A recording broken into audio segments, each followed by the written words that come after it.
The mistaken strike. The Galactic Empire, a vast interstellar alliance that had ruled over half the galaxy for centuries, was drowning in arrogance and power. To them, Earth was just a backward planet, and the human species, especially its women, were seen as weak, delicate, and irrelevant. The Empire believed that if they struck at Earth's women, the rest of humanity would crumble without a fight. In the Empire's central war chamber, a booming voice echoed. If we strike at their heart, take their women, the rest of the humans will kneel without resistance. Orders were given. Hundreds of warships were dispatched toward Earth. Their mission was clear: abduct the women, spread fear, and force humanity into submission. The first wave of attacks targeted major cities: New York, Paris, Karachi, Tokyo, Cairo, and Rio de Janeiro. Bright beams shot down from alien ships, lifting women into the sky. Doctors in hospitals, teachers in schools, captains in the military, scientists in labs, and mothers in their homes.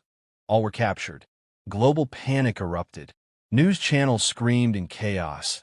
Social media exploded with rage, and governments scrambled for answers.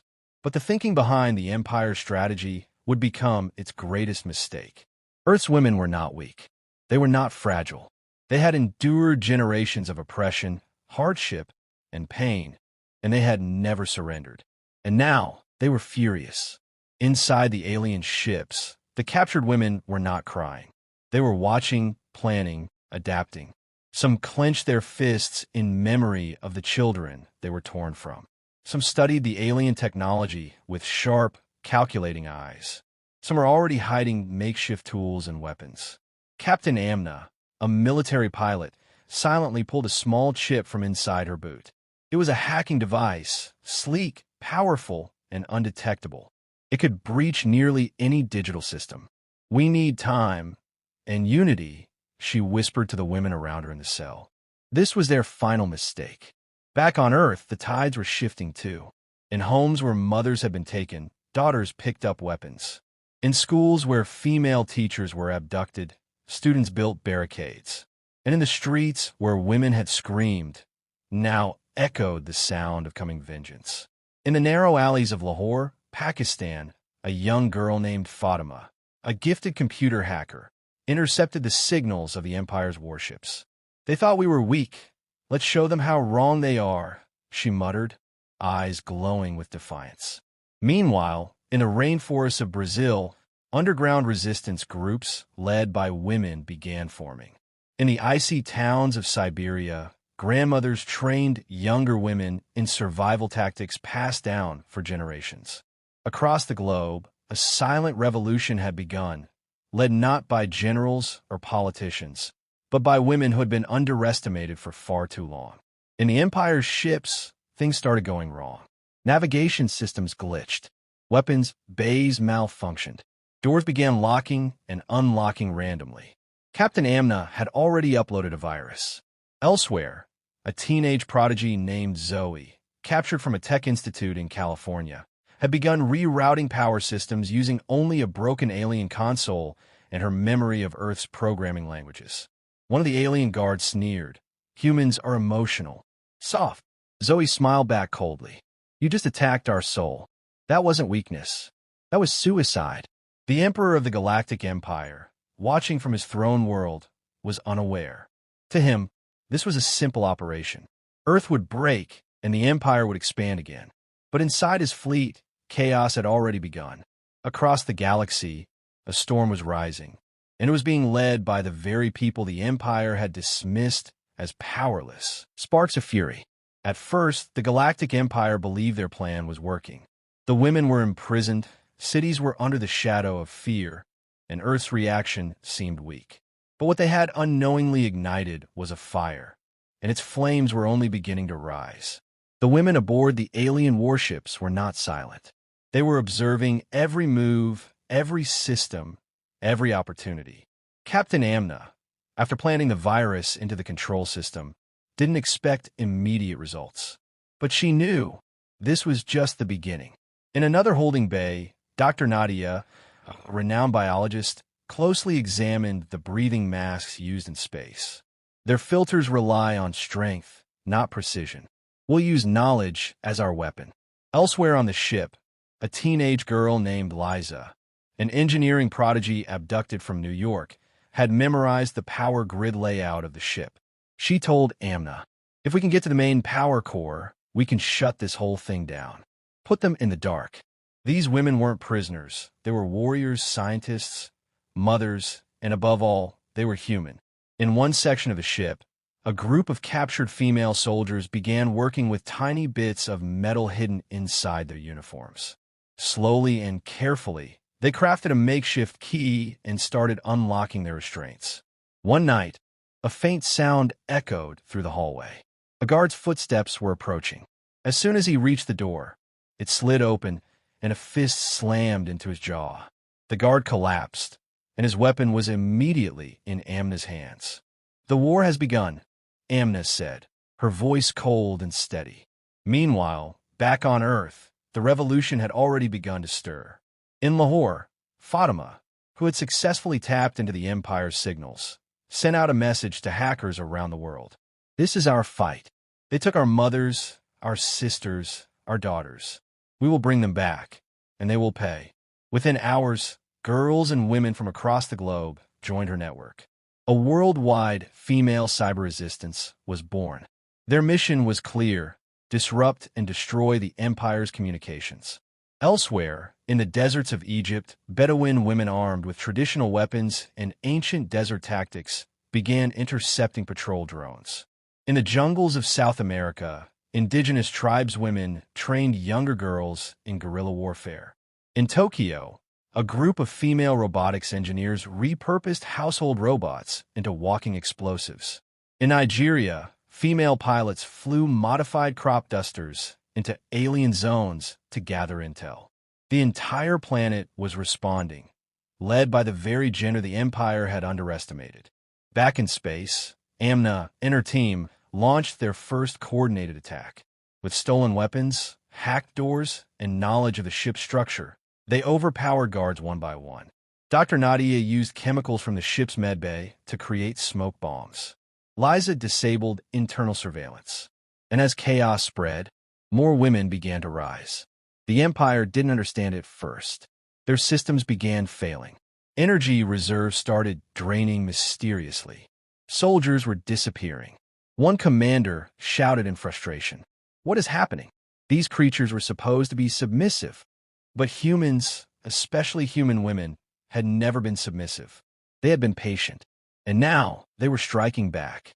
On Earth, Fatima and her digital army successfully broke into the outer firewall of the Empire's fleet network. She discovered ship coordinates, internal logs, and structural weaknesses. She sent the data to Amna. The link was now complete. Earth and space were united. Amna, with fire in her eyes, opened a secure channel using Fatima's backdoor access. She sent one message to all the women still imprisoned in various ships. "Rise. The world is with you." Across dozens of alien vessels, screams turned into battle cries.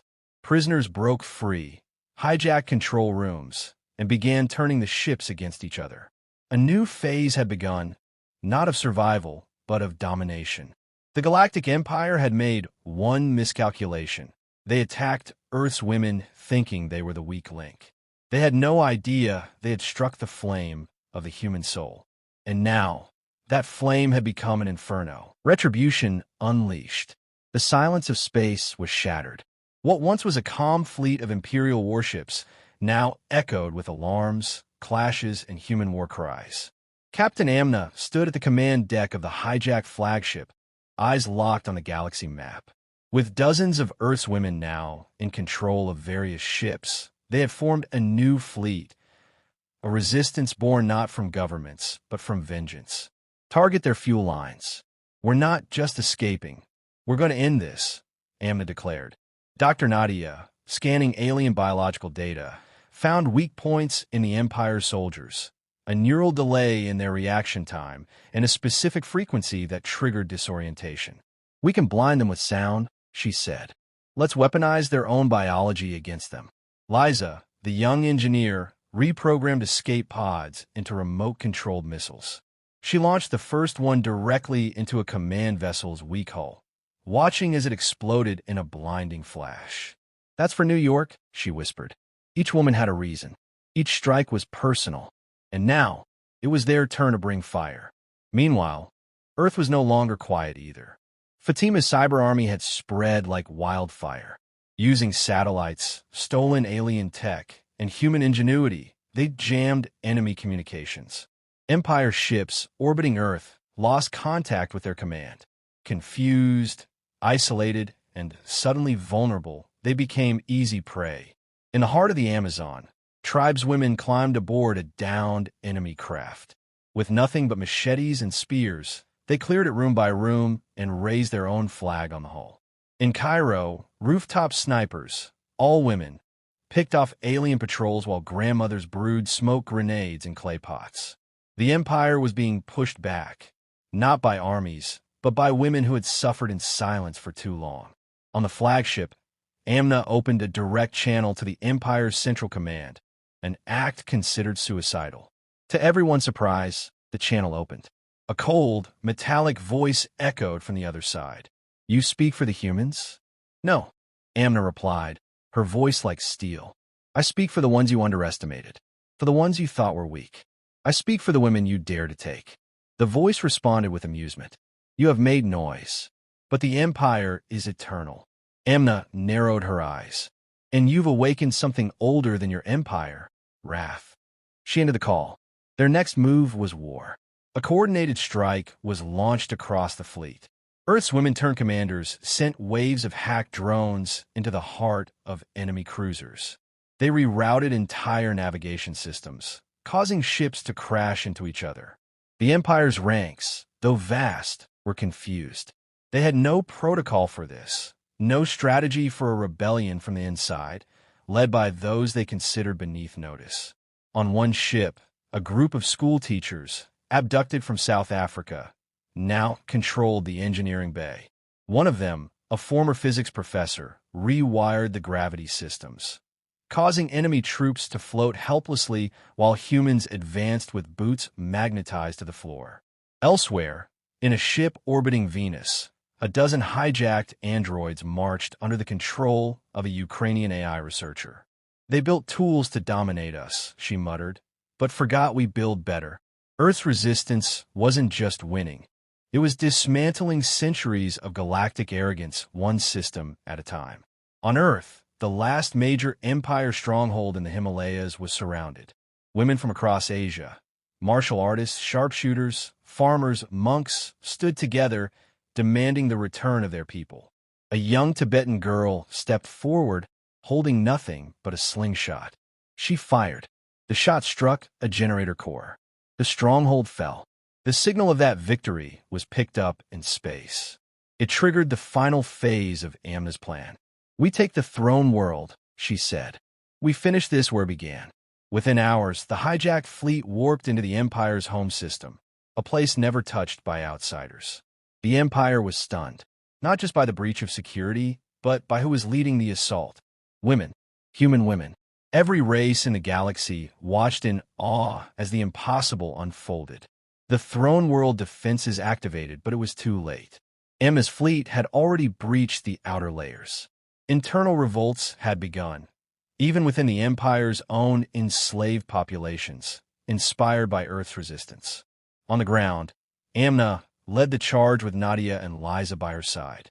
Behind them marched an army of former prisoners, scientists, artists, mothers, warriors, all burning with purpose. They stormed the central hall of power. The Emperor stood tall, cloaked in shimmering armor, surrounded by elite guards. "You dare challenge the Empire?" he roared. "No," Amna said quietly. "We ended at the moment you touched Earth's daughters." What followed was swift, brutal, and absolute. The guards fell. The Emperor's throne shattered, and the Galactic Empire crumbled. The final lesson. The throne hall of the Galactic Empire stood in ruins. The mighty banners that once hung from the ceilings, symbols of domination and fear, now lay trampled beneath the boots of those they once tried to control. Captain Amna stood over the shattered remains of the Emperor's throne. Beside her were Dr. Nadia and young Liza, each marked with dirt, wounds, and the quiet strength of victory hard-earned.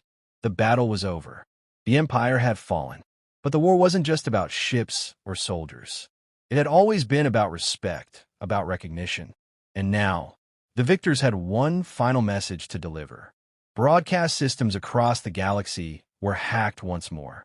Every screen, every transmission, every device tuned into a single feed. The women of Earth. Amna stepped forward, speaking to billions of beings across star systems. "You believed we were weak," she said calmly. "You saw our care as a flaw.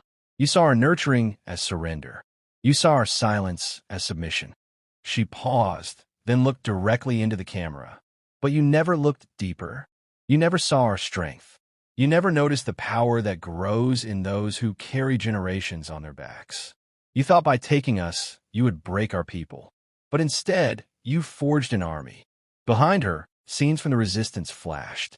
Fatima launching the cyber war. Zoe rerouting systems aboard alien ships. Tribal women fighting in the jungles. Mothers defending their homes with homemade weapons. 1,000 faces. A single fury. Dr. Nadia took over next. "You built your empire on oppression. But what you failed to learn is this. When a woman is harmed, generations rise in her name." Liza stepped forward, her voice young but unshaken. "You taught us that knowledge is power. And we used that knowledge to dismantle you. We studied your tech, understood your minds, and turned your weapons into our shields." Amna finished, her voice steady. "Let this be the final lesson. Never mistake compassion for weakness. Never mistake silence for surrender. Never again underestimate Earth or its women." The transmission ended, but its echo rippled across galaxies. On planets ruled by fear, rebellion sparked. On moons governed by tyrants, hope awakened. And in distant colonies where slaves once whispered dreams, songs of Earth's victory began to spread. The story of Earth's daughters, abducted, defiant, victorious, had become a legend. In the days that followed, the remnants of the Empire were dismantled. Peace treaties were established, not with force, but with mutual understanding. The humans didn't conquer. They liberated. Amna was offered power, even a new throne. She refused. "We did not fight to rule," she said. "We fought to be seen." Dr. Nadia returned to Earth and began building a global academy, one where science, strategy, and empathy were taught side by side. A new generation of girls enrolled, eager to learn not only how to create, but how to defend what they built. Liza became a symbol of innovation, a hero among engineers and young minds across galaxies. She developed systems that bridged Earth with dozens of alien civilizations, based not on dominance, but cooperation. And Fatima, the spark behind the cyber war, was now known across the stars as the Silent Thunder. She remained behind the scenes, training others, watching systems, ready for the next threat if it ever came. The women who had once been taken were now leaders, teachers, and legends. But more importantly, they were free. Earth itself changed. It no longer saw its women as secondary, soft, or silent. Statues were not built of warriors with swords, but of mothers with strength, scientists with vision, and daughters with courage.